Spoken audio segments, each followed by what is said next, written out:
मदरसा पूरे देश के लिए खतरा है। यहाँ पर सरकारी पैसे आते हैं और ये सनातन के लिए खतरा है। इनका पूरी तरह से बाइकआउट किया जाना चाहिए और साथ ही अगर इमरजेंसी लगानी पड़े तो इसको बंद कराने के लिए इमरजेंसी भी लगानी चाहिए। ये सब कुछ कहा था हिंदूवादी नेता ने। क्या कुछ कहा दोस्तों? किस तरह से जहर उगला जा रहा है मुसलमानों के लिए, और बड़े बड़े पंडाल, सभाएं और अब तो स्कूल, यूनिवर्सिटीज में भी मुसलमानों के प्रति गंभीर सवाल उठाने वाले लोग आ गए हैं। बड़े बड़े लोग, जब पढ़े लिखे लोग इस तरह की बातें करेंगे तो देश का मुसलमान जाएगा कहां? उसकी सुरक्षा पर सवाल उठते हैं। कौन देगा जवाब? पूरी खबर आपको बताऊंगी दोस्तों। नमस्कार, आप देख रहे हैं बामसेफ न्यूज। मैं हूं आपके साथ शैला। जिस तरह से मुसलमानों को पूरी तरह से बर्बाद करने का जो जिम्मेदारी हिंदूवादी नेताओं ने उठा रखी है दोस्तों, वो आप सबको सुनना चाहिए और ये समझना चाहिए कि किस तरह से हमारे देश को बांटने का बहुत ही तेजी से काम चल रहा है। एक तरफ तो साधु संत पदयात्रा हिंदू राष्ट्र के नाम पर निकाल रहे हैं, जुड़ रहे हैं लोग उनसे, और इस तरह के गलत बयानबाजी हर एक पंडाल पर, हर एक सभा में हो रही है। मुसलमानों को इस देश के लिए खतरा बताया जा रहा है। उनकी आबादी बढ़ रही है इसलिए वो खतरे में है। उनके बच्चे पढ़ लिख कर आगे बढ़ रहे हैं इसलिए वो खतरे में है। दोस्तों, आज मुसलमानों के बच्चों के एजुकेशन पर सवाल उठ रहे हैं। मदरसा जो है, यहाँ पर कम पैसे में बच्चे पढ़ते हैं, सहूलियत मिलती है। जो बड़े बड़े स्कूल कॉलेज में जो शिक्षाएं मिलती हैं, बड़े बड़े नोट खर्च करने के बाद लेकिन यहाँ पर मदरसे में वो कम पैसे में शिक्षा और उनको डिग्रियां मिल जाती है। अब ये जो हिंदूवादी नेता है ये समझ रहे हैं कि अगर मुसलमान पढ़ लिख गया तो हिंदू मुसलमान जो है वो समझदार हो जाएगा, और फिर इन नेताओं की रोटियां कौन सेकेगा? राजनीति में उथल पुथल झंडा उठाने वाले कौन होंगे? इसलिए मुसलमानों के मदरसों में ताला लगाने के लिए सरकार से लेकर हिंदूवादी तमाम वो नेता सड़क पर उतर आए हैं और मुसलमानों के एजुकेशन पर सबसे बड़ा सवाल उठा रहे हैं। अब सवाल की बात यह है दोस्तों, अभी हाल ही में आपको बता दूं कि वैष्णव जो मेडिकल कॉलेज है जम्मू कश्मीर का, वहां पर 50 सीटों में से 42 सीट मुसलमान छात्रों की आई है। बाकी जो हिंदूवादियों के बच्चे थे वो तो पद यात्रा में झंडा लेकर चढ़ रहे थे, उन्होंने वो सीट अचीव नहीं कर पाई, लेकिन मुसलमान बच्चे कछुए की चाल से वो वहां तक पहुंच गए जहां उन्हें पहुंचना था। अब इन हिंदूवादी नेताओं को लगी है मिर्ची, क्योंकि मुसलमान के बच्चों को तो इन्होंने कहा था कि पंचर बनाने वाले हैं, अब्दुल हैं साइकिल बनाते हैं, रेली ठेले लगाते हैं। अब इन्हीं रेली ठेले वालों के बच्चे 15-20 सालों के बाद अब पहुंचे हैं। कोई मेडिकल में है, कोई आईएएस है, कोई पीसीएस है, कोई पुलिस का अधिकारी है, कोई जज के कुर्सी तक पहुंच गया है। अब इन हिंदूवादी नेताओं को लग गई है मिर्ची, क्योंकि ये लोग चाहते हैं कि देश का बंटवारा हो, देशद्रोह हो, और ये लोग पूरी तरह से मुसलमानों को हिंदुओं से अलग कर रहे हैं, एक एक चीज पर नुक्स निकाल रहे हैं। अब मुसलमानों के मदरसों पर आकर के पूरा दारोमदार ठोक दिया गया है। अब मुसलमानों के मदरसों को लेकर आप देखिए, तमाम हिंदूवादी नेताओं के मुंह पर केवल और केवल मदरसे मदरसे मदरसे आ गए हैं, क्योंकि मदरसों में पढ़ने वाले बच्चे बहुत ज्यादा एजुकेशन से नहीं, अपने दिमाग से, अच्छी पढ़ाई से आगे बढ़ रहे हैं। और इसको जो मान्यता सरकार ने दे रखी है मदरसों को कि मदरसों के पढ़ने वाले मुंशी, मौलवी, आलिम, कालिम, फाजिल और उसके बाद पीएचडी, ये सब मदरसे से लोग पढ़कर आगे बढ़ रहे हैं। अब इन लोगों को मिर्ची लग रही है। ये सोचते हैं कि मुसलमान पढ़ लिख गया तो कहीं राजनीति में हिस्सेदारी ना मांग बैठे, इसलिए ये डरते हैं मुसलमानों के बच्चों से, पढ़े लिखे लोगों से। इसीलिए पढ़े लिखे लोगों को बोल दिया कि जो जितना पढ़ा लिखा है उतना बड़ा आतंकवादी है। यही भाजपा के नेता ने बोला था, रघुराज ने, और कहा था कि जो जितना पढ़ा लिखा मुसलमान है उतना बड़ा आतंकवादी है। और ये लोग जबरदस्ती मदरसों को, इन्हीं सब बातों को लेकर मदरसों को बंद कर देना चाहते हैं। दोस्तों, मैं आपको एक चीज में दिखाती हूँ कि मुस्लिम स्पेस की ये खबर है, और ये जो नेता हैं ये सुप्रीम कोर्ट के वकील हैं, लेकिन इनकी मानसिकता तुच्छ है और ये संविधान को मानने से इनकार कर रहे हैं। कह रहे हैं कि जो सुप्रीम कोर्ट है, जो संविधान है, उसने मदरसा को क्यों मान्यता दे दी है।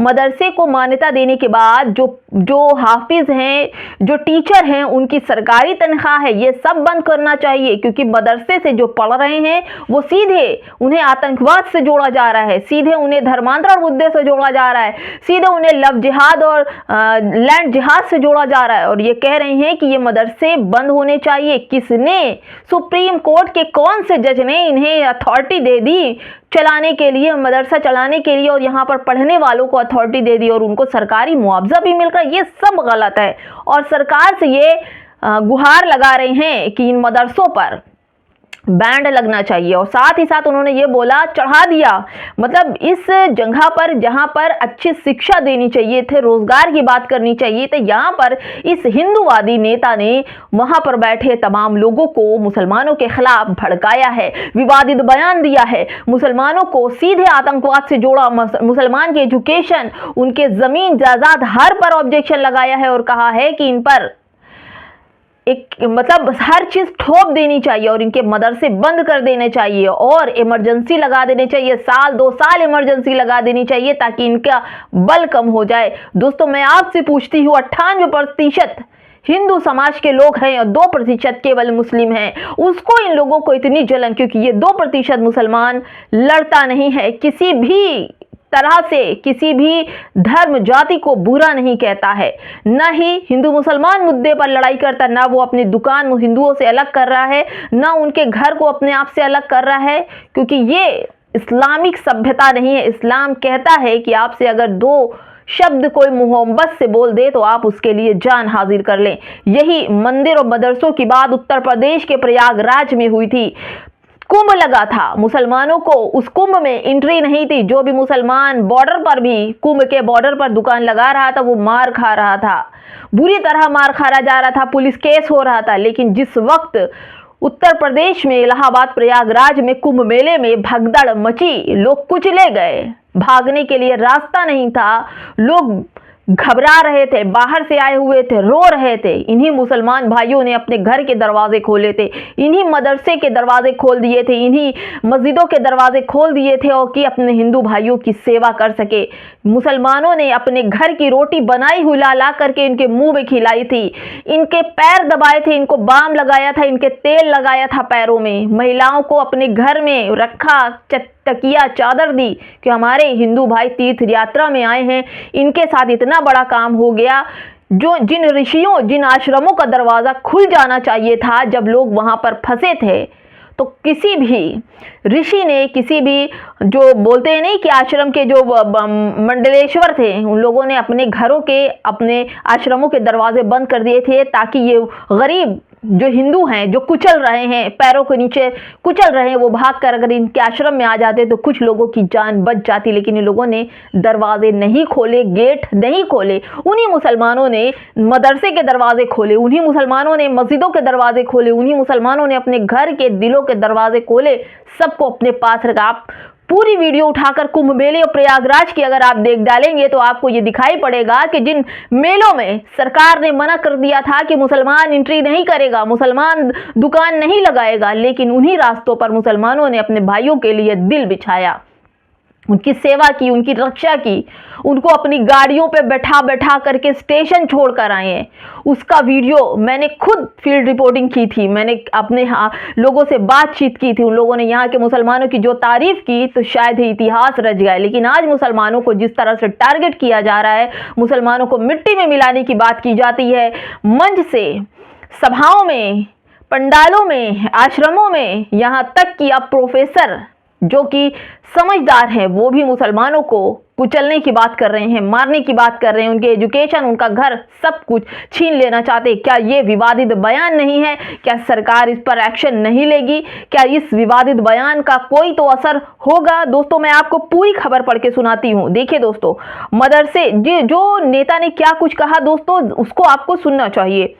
मदरसे गैर संवैधानिक हैं। मदरसों को गलत तरीके से सरकारी पैसा मिलता है। एक मदरसा पूरे देश को बर्बाद कर सकता है। गुजरात के नाडियाद में 16 नवंबर को स्वामी नारायण संस्था द्वारा आयोजित लेक्चर में एक हिंदू नेता और सुप्रीम कोर्ट के वकील ने दावा किया कि मदरसे गैर संवैधानिक है और आरोप लगाया कि उन्हें गलत तरीके से सरकारी पैसा मिलता है। उन्होंने लव जिहाद और लैंड जिहाद की साजिशी फैलाई, डेमोग्राफिक बदलाव और घुसपैठियों के बारे में डर फैलाया और सरकार से इन कथित खतरों से निपटने के लिए इमरजेंसी लगाने की अपील कर दी। दोस्तों, ये क्या चल रहा है मुसलमानों के प्रति? क्या सच में ये लोग मुसलमानों को एक बार फिर से बांटने की तैयारी में है? क्या सरकार ने कान में उंगली डालकर बैठी है? क्या उन्हें ये विवादित बयान सुनाई नहीं पड़ता? अगर कोई मुसलमान इनकी जगह पर होता तो अब तक पूरा खानदान सलाखों के पीछे होता और उसके घर पर बुलडोजर चलाकर उसे नेस्त नाबूद कर दिया होता। लेकिन कथित तौर पर ये हिंदू नेता हैं, इसलिए इनके साथ ऐसा नहीं हो रहा है। फिलहाल दोस्तों, इस वीडियो में इतना ही। क्या कहेंगे कमेंट बॉक्स में हमें जरूर बताइएगा कि क्या सच में मदरसों में आतंकवादी पलते हैं, और जिस तरह से मदरसों को बंद करने के लिए इन लोगों ने जोर लगाई है कि अगर मदरसे भी बंद हो जाएंगे तो मुसलमान का बच्चा पढ़ेगा कहाँ, क्योंकि उनके पास न नौकरी है न व्यापार है, तो फिर बच्चे क्या घर में ही रहेंगे? इन लोगों ने सच में पंचर बोलकर मुसलमानों के बच्चों के स्कूलों में ताला, मदरसों में ताला टांग देंगे तो मुसलमान का बच्चा पढ़ेगा कहाँ? कमेंट बॉक्स में ज़रूर बताइएगा। नमस्कार।